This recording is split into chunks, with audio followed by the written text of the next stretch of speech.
दोस्तों हम junior assistant PYQs discuss कर रहे हैं जिसमें हमने मैथ्स का कंपोनेंट के कुछ पीवाईक्यूज डिस्कस किए, रीजनिंग का किया और प्लस कंप्यूटर का भी लास्ट हमने किया क्वेरी। ठीक है, कुछ स्टूडेंट्स ने कमेंट्स में ये भी मेंशन किया कि फुल पेपर को डिस्कस किया जाए। बेटा मैं 3 कंपोनेंट डिस्कस करूंगा, मैथ्स का, रीजनिंग का और कंप्यूटर का, और बाकी जो टीम है वो बाकी कंपोनेंट को डिस्कस करेगी। ठीक है, तो आज हम एक और पीवाईक्यू डिस्कस करने वाले हैं 2023 का, जो रीजनिंग का कंपोनेंट हम डिस्कस करने वाले हैं।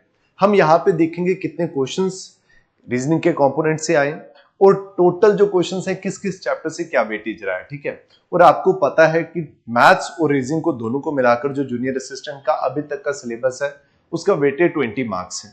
तो अब जब ओएमआर शीट्स की, ओएमआर पेपर की अगर हम बात करें तो ओएमआर पेपर में क्या है कि अभी जो 2023 और 2024 में हमने एनालिसिस वीडियो में देखा था कि वहां पे मैथ्स के क्वेश्चन और रीजनिंग के क्वेश्चन का इक्वल वेटेज नहीं था, कभी मैथ्स ज्यादा हो रहा था, कभी रीजनिंग का ज्यादा हो रहा था। तो आज हम एनालाइज करेंगे, यहाँ पे भी देखेंगे कितने क्वेश्चंस जो है वो रीजनिंग में आए। फिर सेम पेपर में मैंने ऑलरेडी डिस्कस किया हुआ है 2023 का मैथ्स का क्वेश्चन पेपर, अब वो भी जाकर प्लेलिस्ट में चेक कर सकते हैं। जूनियर असिस्टेंट 2025 की प्लेलिस्ट बनी हुई है। ठीक है, अगर इनकेस आप प्रीवियस वीडियोस भी देखना चाहते हैं तो।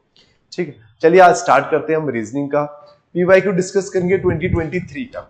ठीक है, क्वेश्चन नंबर 1 सबसे पहले बात करते हैं कि ये क्वेश्चन जो है ये किस चैप्टर का है। देखिए बेटा, ये जो क्वेश्चन है ये है मैथमेटिकल रीजनिंग चैप्टर का।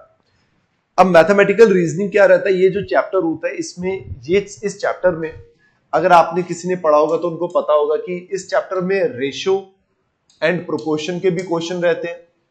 ठीक है, परसेंटेज के भी क्वेश्चन रहते हैं इस चैप्टर में, एवरेज के भी रहते हैं, एजेस के भी रहते हैं, कुछ वेन डायग्राम के भी रहते हैं और कुछ जनरल क्वेश्चंस होते हैं जो रीजनिंग के होते हैं, वो क्वेश्चंस भी रहते हैं। तो इस चैप्टर में जो मैथमेटिकल रीजनिंग जो चैप्टर है, इस चैप्टर में बहुत सारे चैप्टर्स मिक्स होकर एक इसके बीच में आता है। ठीक है, तो अब उसी में से ये क्वेश्चन इन्होंने डाला हुआ है। ठीक है, डायरेक्टली आपके सिलेबस में मेंशन नहीं है, बट ये कहे आप ये भी डिनाई नहीं कर सकते कि ये जो क्वेश्चन है ये रीजनिंग का नहीं है, तो रीजनिंग में ये क्वेश्चन आ सकता है। ठीक है, तो चलिए आज हम पढ़ते हैं, इस क्वेश्चन को सॉल्व करते हैं। ठीक है, a person has a few hens and cows, a number of their legs is 140 and the number of heads is 48. ठीक है, the number of hens will be, अब देखिए हमें पता है, अगर मैं hen की बात करूं तो मुझे पता है कि hen की जो होते हैं वो हेड क्या होते हैं, एक होता है, और काउ का भी हेड क्या होता है, एक ही होता है, दोनों का सिंगल सिंगल हेड होता है। बट फुट की अगर लेग्स की बात करें तो अलग अलग होते हैं। जैसे hen के 2 लेग्स होती हैं और काउ के कितनी होती है, 4 लेग्स होती हैं। तो यहां पे वेरिएशन है। मैं अज्यूम कर लेता हूं कि नंबर ऑफ जो हेन्स है वो कितनी है, x है, और नंबर ऑफ जो काउज हैं वो कितनी है बेटा, वो है जी y। ठीक है, ये नंबर ऑफ हेन्स कितनी है x और नंबर ऑफ काउज कितनी है y।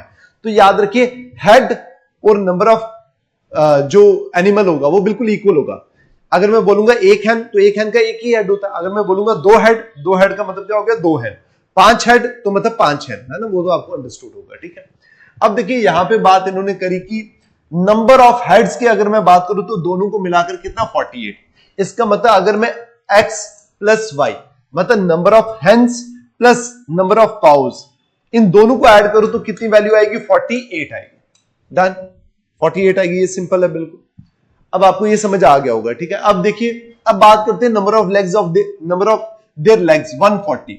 अब मुझे पता है हेन की होती है 2 लेग्स, अगर एक हेन की अगर मैं x को मान लूं 1, तो 1 को अगर मैं 2 से मल्टीप्लाई कर दूं तो क्या आ जाएगा, वो नंबर ऑफ लेग्स आ जाएंगी एक हेन की। समझ आ गया, तो 2x हो गया। मतलब जब आप x को 2 से मल्टीप्लाई करो तो ये जो आपको वैल्यू देगा ये देगा नंबर ऑफ लेग्स। ठीक है, और जब मैं प्लस कर दूंगा और अगर मैं y नंबर ऑफ काउज में 4 को मल्टीप्लाई करूं, क्योंकि काउ में 4 लेग्स होती है, 4 इंटू वाई करूंगा तो ये जो आपको वैल्यू है ये क्या देगी, आपको नंबर ऑफ लेग्स देगी। नंबर ऑफ लेग्स ये काउ की होगी, नंबर ऑफ लेग्स ये किसकी होगी, हेन की होगी। जब काउ की लेग्स और हेन की लेग्स को आप ऐड करोगे तो टोटल जो लेग्स आ रही है वो कितनी आ रही है, 140 आ रही है। कितनी आ रही है, 140। समझ आ गया ये आपको। ठीक है, आई होप ये आपको समझ आ गया होगा। ठीक है, अब बस आपके पास आगे आपको पूछा नंबर ऑफ हेन्स कितनी है, मतलब नंबर ऑफ एक्स आपको फाइंड करना है। ठीक है, अब देखिए इसको हमें सॉल्व करने का तरीका पता, हम इस पूरी इक्वेशन को 2 से मल्टीप्लाई कर देते हैं। जब मैं इस पूरी इक्वेशन को 2 से मल्टीप्लाई कर दूंगा ये बनेगा बेटा 2x plus 2y is equal to 96। अब मैं इन दोनों को माइनस कर देता हूं। माइनस जब मैं करूंगा तो ये प्लस का ये माइनस का ये कैंसिल हो जाएगा, माइनस होकर ये बेटा क्या आ जाएगा 2y आ जाएगा इज इक्वल टू 44 आ जाएगा। तो y की वैल्यू बेटा क्या आ जाएगी 22 और y जो है वो हमारे पास क्या है नंबर ऑफ काउज है। काउ क्या होगी हमारे पास 22 और जब आप पुट करेंगे इसको यहां पे तो नंबर ऑफ लेग्स आपके नंबर ऑफ हेन्स आ जाएंगे। तो y को पुट करिए, जब आप y को वहां पुट करेंगे तो ये बन जाएगा 48 माइनस 22, मैं y को उस तरफ ले गया, ठीक है। तो ये आ जाएगा 6 और 2 26, मतलब जो नंबर ऑफ हेन्स हैं वो हमारे पास 26 हैं, नंबर ऑफ जो काउज हैं वो हमारे पास क्या है 22। तो आप इजिली आराम से फाइंड कर सकते हैं इसको, ठीक है। ये क्वेश्चन नंबर 1 था। चलिए अब करते हैं क्वेश्चन नंबर 2 पे। Which word will best complete the relationship between below, ठीक है। अब ये एनालॉजी का क्वेश्चन आता है, रीजनिंग का सिंपल सा क्वेश्चन है ये, ठीक है। अब देखिए क्रिकेट और बेल का क्या है रिलेशन है। क्रिकेट में जो विकेट्स होती हैं उसके ऊपर बेल्स होती हैं, ठीक है, ये रिलेशन। अब कह रहे बिलियार्ड्स का इन चारों में से किसके साथ रिलेशन आ गया। अब आपको पता है बिलियार्ड्स क्या होती है, वो जो पूल है, एक आपको गेम पता होगा स्नूकर एंड पूल, ठीक है, उसको बोलते हैं बिलियार्ड्स, ठीक है। अब बिलियार्ड्स में इसमें से चारों ऑप्शन में से कौन सा ऐसा ऑप्शन है जिसका इसके साथ रिलेशन है। तो कॉर्क का नहीं है। कॉर्क क्या होता है, कॉर्क जनरली क्या होता है कि बॉटल्स का जैसे ओपनर होता है ना, वुड का डाला होता है, उसको कॉर्क बोलते हैं, वुड का जो डालो जिससे क्लोज करते हैं बॉटल की, है ना।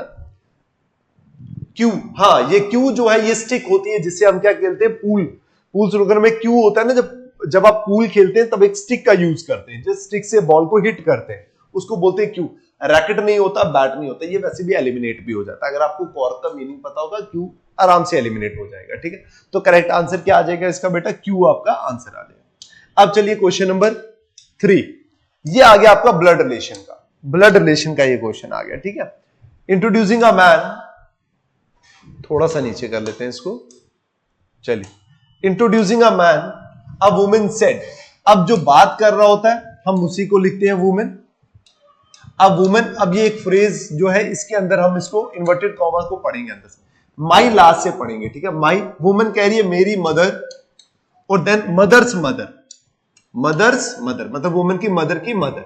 अब आ जाइए एक रिलेशन पीछे, ओनली सन किसका, मेरी मदर की मदर का ओनली सन हो गया इसका भाई, ये आ गया जी इसका भाई। कह रहे he is the only son, ये ही किसके लगाया, इस ओनली सन के लिए, और ये ही किसके लगाया, इस मैन को जिसको वो पॉइंट कर रहे हैं, ठीक है। तो यही था ओनली सन, इसी को ओनली सन कहा है, इसी को ही कहा है, और इसी को क्या कहा है, मैन कहा है। अब बोल रहे हैं how is the woman related to this man, जो वुमन है इसका क्या रिलेशन है इस मैन के साथ। इस मैन के साथ क्या रिलेशन, इसकी बहन की बेटी है ये, और बहन की बेटी कौन होती है, भांजी को क्या बोलते हैं, नीस बोलते हैं। टफ नहीं है, आप मेरे मेथड से बिल्कुल मत करिए, मैं अलग तरीके से सॉल्व करता हूं, आप अपने एंड से सॉल्व करिए, आपका आंसर आता है या नहीं आता वो देखिए, ठीक है। Find the wrong term in the following series, चलिए आपको यहां पे बताना कि कौन सा रॉन्ग नंबर है। ये नंबर सीरीज का क्वेश्चन है, 17, 32, 47, 62, 77 और बेटा ये आ गया 19। अब इन दोनों का डिफरेंस निकाल लीजिए, क्योंकि देखिए इन पूरी सीरीज में ज्यादा डिफरेंस नहीं है, तो हम ये कह सकते हैं ये प्लस माइनस हो रहा होगा, ठीक है। तो डिफरेंस निकालते हैं सबसे पहले इसका। जब आप डिफरेंस निकालोगे 3 और 12 कितना हो जाएगा 15, और ये कितना हो जाएगा 8 और 7 15, ये कितना हो जाएगा 3 और 12 कितना हो जाएगा 15, ये कितना 8 और 7 15, और इन दोनों में निकालोगे 13। अब आपको पता है ये पूरी सीरीज में 15 आ रहा है, बट इन दोनों का डिफरेंस क्या आ रहा है 13, और रॉन्ग नंबर कौन सा होगा 90। 77 क्यों नहीं होगा, क्योंकि इन दोनों का डिफरेंस सही आ रहा है, इसका मतलब ये नंबर जो है सही है, ये वाला नंबर गलत है। तो आपका आंसर क्या आ जाएगा, option D is the correct answer. समझ आ गया, इजी है, बिल्कुल इजी क्वेश्चन है ये, ठीक है।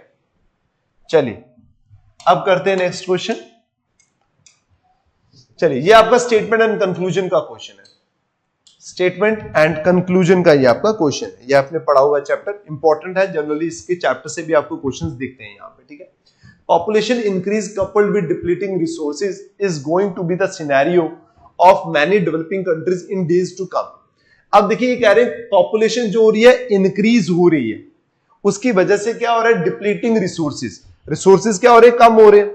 और ये जो है आजकल का सिनेरियो है जो डेवलपिंग कंट्रीज है, जो अभी किस स्टेज में है, जो डेवलपिंग हो रही है, डेवलप नहीं है, डेवलपिंग स्टेज में है, उस कंट्रीज का आजकल क्या सिनेरियो है कि पॉपुलेशन तो इंक्रीज कर रही है बट रिसोर्सेज क्या है। अब देखिए पॉपुलेशन अगर इंक्रीज कर रही है तो रिसोर्सेज भी इंक्रीज करने चाहिए, बट पॉपुलेशन यहाँ पे इंक्रीज कर रही है बट डिप्लीटिंग रिसोर्सेज क्या हो रहे हैं, कम हो रहे हैं। अब देखिए अगर आपने ये चैप्टर पढ़ा हुआ ना स्टेटमेंट एंड कंक्लूजन, तो आपको पता होगा स्टेटमेंट एंड कंक्लूजन में स्टेटमेंट जो होती है उसको आपने 100% ट्रू मानना होता है, ये एज्यूम करना होता है कि ये 100% क्या है, ट्रू है, चाहे वो जो भी बात कह रहे हो। अगर आपको कोई ऐसी चीज जो रियल लाइफ में वो सही नहीं है तो आपको इसको उससे कंपेयर भी नहीं करना है, ठीक है। आपको ये मानना है, अगर जैसे ये बोले कि भाई जो सन है वो अर्थ के अराउंड जो है वो रिवॉल्व होता है या फिर रोटेट होता है, ठीक है। आपको ये मानना है कि एक्चुअल में जो सन है वो अर्थ के अराउंड रिवॉल्व होता है, या आपको उसी को कंसीडर करना है। अब रियल फैक्ट पे नहीं आना, नहीं जी अर्थ जो है वो रिवॉल्व करती है ना, उन्होंने जो दे दिया उसी को आपने 100% ट्रू मानना है, और फिर इसी के अकॉर्डिंगली आपने इन दोनों कंक्लूजन्स को देखना है कि ये फॉलो कर रही है या नहीं फॉलो कर रही है। बड़े स्टूडेंट्स को इसमें कंफ्यूजन होता है, लेकिन अगर आपने किया होगा तो आपको थोड़ा सा इस पे हाथ होगा और आपको प्रैक्टिस पे है सारा ये चैप्टर, ठीक है। Population increases coupled with depleting resources, increase कर रही है बट रिसोर्सेज डिप्लीट कर रहे हैं, ठीक है।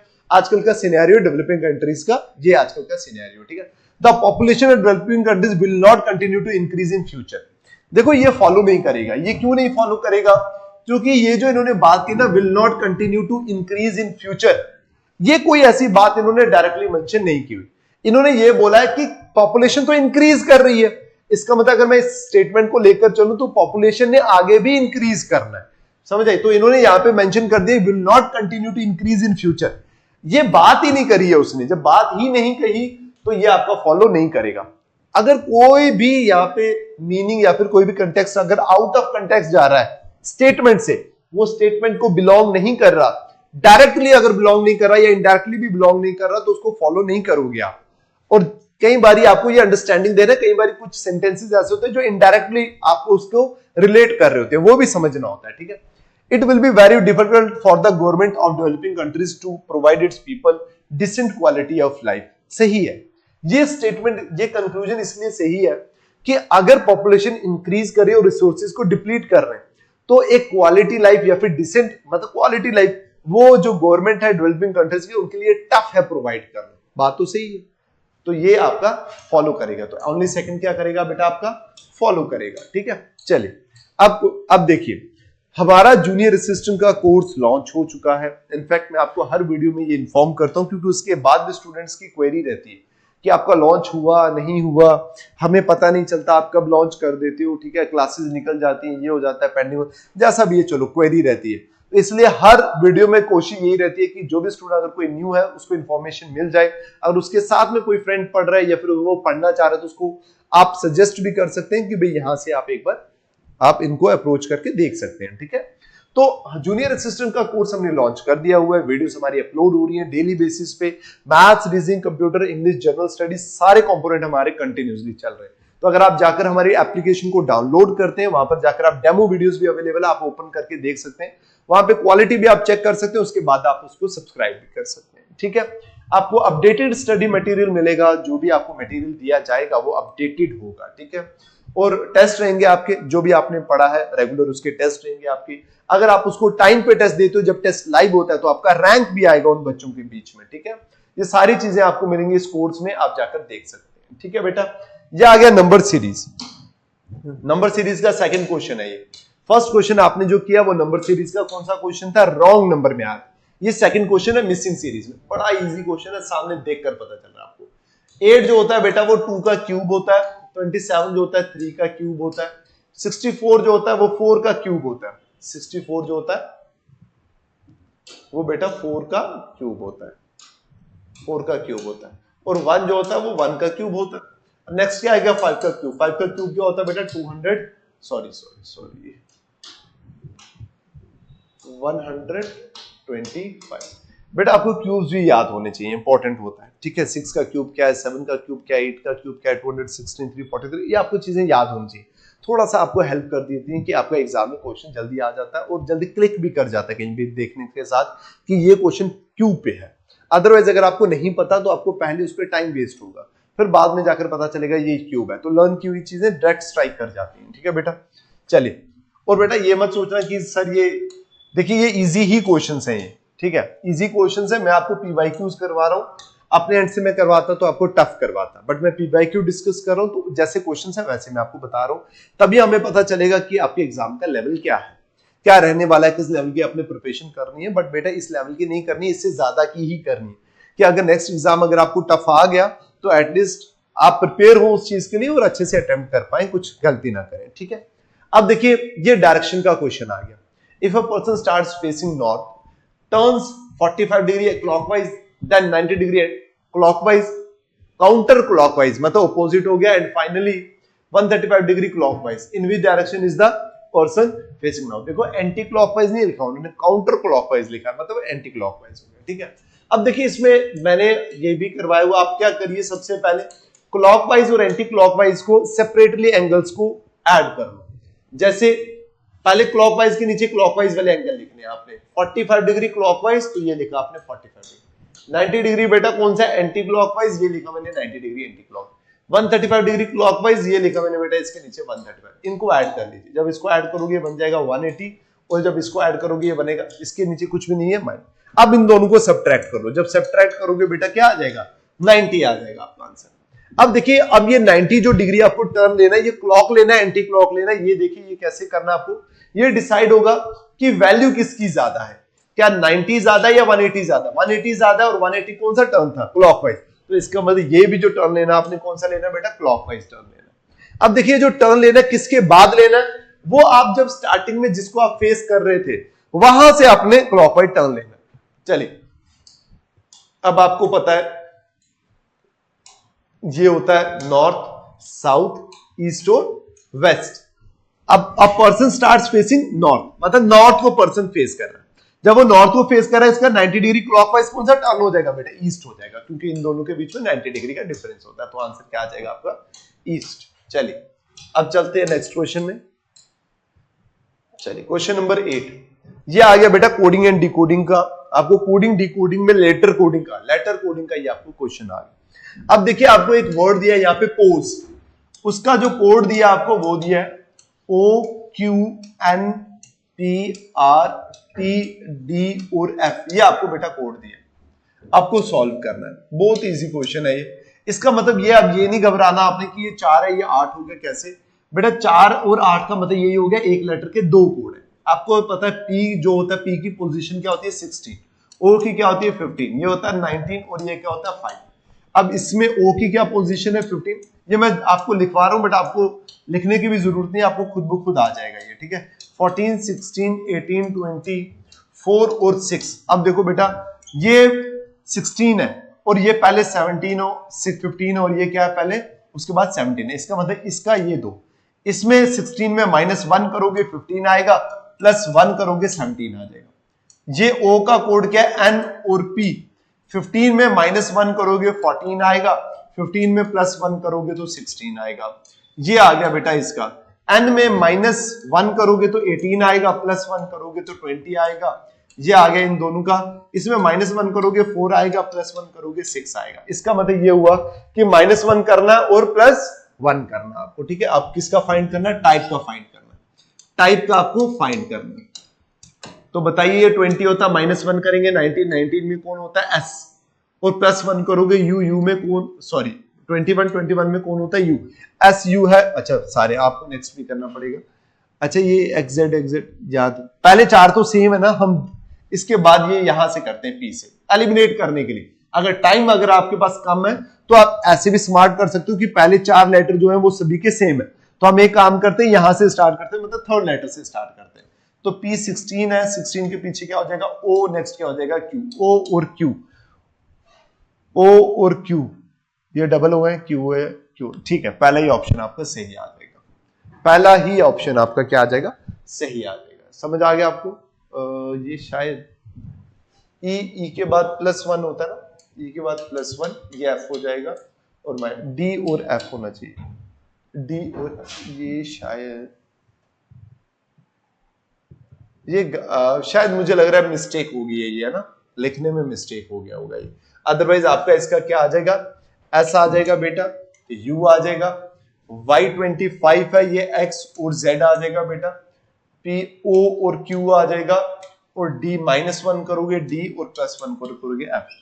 ये आएगा बेटा आपका आंसर, ठीक है। इसमें शायद कुछ टाइपिंग का हो गया होगा, करेक्ट आंसर आपका ये O ये Q होगा, ठीक है। चलिए समझ आ गया होगा आपको, बिल्कुल इजी क्वेश्चन है ये, ठीक है। अब चलिए नेक्स्ट क्वेश्चन करते हैं, ठीक है। अब देखिए ये सेम स्टेटमेंट एंड कंक्लूजन का क्वेश्चन है ये आपको, स्टेटमेंट एंड कंक्लूजन, जो अभी आप एक क्वेश्चन आपने पीछे किया था सेम क्वेश्चन वैसा है, ठीक है। चलिए करते हैं। कह रहे in the question below is given a statement followed by two conclusion, number 1 and number 2, you have to assume everything in the statement to be true. You have everything in the statement to be true. आपको ये assume करना है कि जो भी statement में है वो ट्रू, जो मैंने वहां पे आपको बताया। Then consider the two conclusions together and decide which of them logically follows beyond a reasonable doubt from the information given. आपने ये नहीं कहना है उसको, ये ऐसा रीजनेबल डाउट नहीं होना चाहिए कि भाई नहीं यार ये ऐसा नहीं होता, ऐसा होता है। रियल लाइफ के साथ आपने उसको रिलेट नहीं करना, जो स्टेटमेंट में दिया उसके अकॉर्डिंगली आपने इन दोनों को सॉल्व करना है। चलिए, in a one day cricket match the total runs made by a team were 200, out of these 160 runs were made by spinner. One day match में 200 रन जो है वो टीम ने बनाया, उस 200 में से 160 रन जो है वो स्पिनर्स ने बनाया। समझ आया? ये है आपके स्टेटमेंट। अब चलिए conclusion, 80% of the team consist off spinners. अब देखिए ये जो यहां से आपने 80% बोल दिया ना, ये गलत हो गया, क्योंकि देखिए स्पिनर्स ने बनाया 160 रन, इसका मतलब ये थोड़ी है कि 80% जो है वो किसने बनाया, वो स्पिनर्स होंगे। स्पिनर हो सकते हैं 2 हो 3 हो टीम में, 11 में से 3 भी अगर स्पिनर हुए, वो 3 मिलकर भी तो 160 रन बना सकते हैं। तो जरूरी थोड़ी है कि 80% जो है वो स्पिनर से, तो ये फॉलो नहीं करेगा। समझ आया? The opening batsman were spinners, ये कहां पे मेंशन है कि ओपनिंग बैट्समैन स्पिनर्स होंगे, ठीक है, स्पिनर्स थे, है ना, ये ऐसा कुछ भी नहीं मेंशन, तो ये भी फॉलो नहीं करेगा। तो इसका आंसर क्या आएगा, नाइदर वन नॉर टू। समझ आई ये चीज आपको? भाई ओपनिंग बैट्समैन वर स्पिनर्स, ये कहीं पे मेंशन है, स्पिनर ने 160 रन बनाए, बस इतनी बात है। ना ही ये मेंशन है कि टीम में कितने स्पिनर हैं, और ना ही ये मेंशन है कि भाई ओपनिंग बैट्समैन वर स्पिनर्स, जो ओपनिंग बैट्समैन थे वो स्पिनर्स थे, ऐसा कुछ भी नहीं है, कुछ भी मेंशन। जब मेंशन ही नहीं है तो ये फॉलो नहीं करेंगे, आपका आंसर आ जाएगा neither one nor two follows. ठीक है बेटा, चलिए अब चलते हैं नेक्स्ट। अच्छा ये बस, हाँ बस, आपके पास टोटल 9 क्वेश्चंस 2023 का, ये पीवाईक्यू जो था 2023 का, इसमें रीजनिंग को क्वेश्चन 9 आए थे। इसका मतलब जो मैथ्स के क्वेश्चन होंगे वो कितने होंगे, वो 11 होंगे, ठीक है, और वो मैं करवा भी चुका हूं आपको ऑलरेडी, आप देख सकते हैं जाकर, ठीक है। तो बेटा यहां पे कंप्लीट होता है। अब देखिए ये भी एक इंपॉर्टेंट आपको इंफॉर्मेशन है कि हमारा जेकेएसएसबी का फाउंडेशन बैच हम स्टार्ट कर रहे हैं। फाउंडेशन बैच का मतलब ये है वो स्टूडेंट जो फर्स्ट टाइम जेकेएसएसबी की प्रिपरेशन करना स्टार्ट कर रहे हैं, या फिर सेंटर लेवल की भी कर रहे हैं, आप कहीं के भी कर रहे हो, हम उसी लेवल का पढ़ा रहे हैं कि आप अगर स्टेट लेवल सेंटर लेवल का भी पढ़ रहे हैं तो 80% आपका यहां से कवर हो जाएगा और डिटेल में कवर होगा। अगर आपको किसी को भी डाउट ऐसा लग रहा है कुछ भी है, तो उसके लिए हमारे जो है क्लासेस जो है डेमो क्लासेस ओपन है, आप आ सकते हैं, बैठकर देख सकते हैं, फैकल्टी से बात कर सकते हैं, जो स्टूडेंट्स हैं वहां पर जो ऑलरेडी वहां पे पढ़ रहे हैं, आप उनसे भी बात करके कंफर्म कर सकते हैं कि कैसा पढ़ाया जा रहा है, क्योंकि वो स्टूडेंट्स कुछ ऐसे होंगे जो पहले से पढ़ रहे होंगे, तो आपको वहां से भी फीडबैक मिल जाएगा। तो अलग अलग सोर्सेज से आप कंफर्म कर सकते हो। और उसके बाद, क्योंकि बेटा मैं ये कह रहा हूं, मैं इनफैक्ट ये होना भी चाहिए, अगर आपकी जगह मैं भी होता तो मैं भी ये चीज करता कि पहले पूरी कंफर्मेशन के साथ ही मैं किसी भी इंस्टीट्यूट में एनरोलमेंट लेता। क्योंकि देखिए पैसा चलो फिर आ जाता है, पैसा कोई इतनी अमाउंट कितनी अमाउंट होगी, लेकिन जो आप टाइम इन्वेस्ट करोगे वो टाइम बार बार नहीं आता। तो अपना जो टाइम इन्वेस्ट कर रहे हो वो बड़े ध्यान से इन्वेस्ट करिए, किस पे करना है, कहां पे करना है, क्या यहाँ पे करना वर्थ है या नहीं है, उतना पढ़ाया जा रहा है या नहीं पढ़ाया जा रहा, क्या ये बैच जो है डेडिकेटेड इसी बैच है कि जेकेएसएसबी को पढ़ाया जा रहा है। सब वो सारे बड़े सारे फैक्टर्स होते हैं जो आपको देखकर आपको किसी भी इंस्टीट्यूट में एनरोलमेंट लेनी होती है, ठीक है। तो ये डिसीजन आपका है बेटा, आप बेटर है, आपको पता है आपका फ्यूचर है आपके हाथ में। नोटिफिकेशन आगे आने वाली है, कुछ नोटिफिकेशन रेफर हो चुकी हैं, उम्मीद है 2 नहीं 3 नहीं, आगे आने वाले टाइम में वो नोटिफाई भी हो जाएंगी, और जब नोटिफाई हो जाएंगी बेटा फिर बड़ा कम टाइम रह जाएगा, तो बेटर है प्रिपरेशन करना स्टार्ट कर दीजिए। अगर आप फर्स्ट टाइम स्टार्ट कर रहे हैं तो ये मानकर चलिए कि आप स्टार्ट कर दीजिए, 1-2 साल तक आपने क्वालिफाई कर लेना। तो अगर 1-2 साल तक आप अपने लेकर चलो कि 1-2 साल तक भी अगर जेकेएसएसबी लेता है पेपर, तो आपको 1-2 साल देने में भी कोई प्रॉब्लम नहीं होनी चाहिए। आराम से मेहनत करना अभी से स्टार्ट कर दो, ठीक है बेटा। हमारी डेमो क्लासेस भी अवेलेबल है, पीजीज भी अवेलेबल है, आप अगर बॉयज कहीं कोई लड़के या गर्ल या फिर बॉय कोई भी बाहर से अगर वो आना चाहता है यहाँ पर आकर, पीजीज का कॉन्टैक्ट नंबर दे दिया जाएगा, अपने कन्वीनियंट के अकॉर्डिंगली आप ज्वाइन भी कर सकते हैं पीजीज को, ठीक है। लाइब्रेरी फैसिलिटीज अवेलेबल है। 27 अक्टूबर को हमारा बैच स्टार्ट हो रहा है। टाइमिंग्स आपको वहां पे शो हो जाएंगे, जब लॉन्च होगा ये आपको पता चल जाएगा, तो आप प्रिपरेशन कर सकते हैं। 27 को आकर आप डेमोज अटेंड कर सकते हैं, ठीक है बेटा। और काउंसलिंग के लिए कुछ भी आपको हेल्प चाहिए हो, हम अवेलेबल है, ठीक है बेटा। तो आई होप आपको ये जो सीरीज चल रही है पीवाईक्यूज की, ये इंपॉर्टेंट या फिर यूजफुल हो रही होगी आपके लिए, ठीक है। तो कुछ भी बाकी रिक्वायरमेंट हो कमेंट करके आप मेंशन कर सकते हैं, ठीक है। तो मिलते हैं नेक्स्ट वीडियो में। Till then take care, bye bye, thank you so much.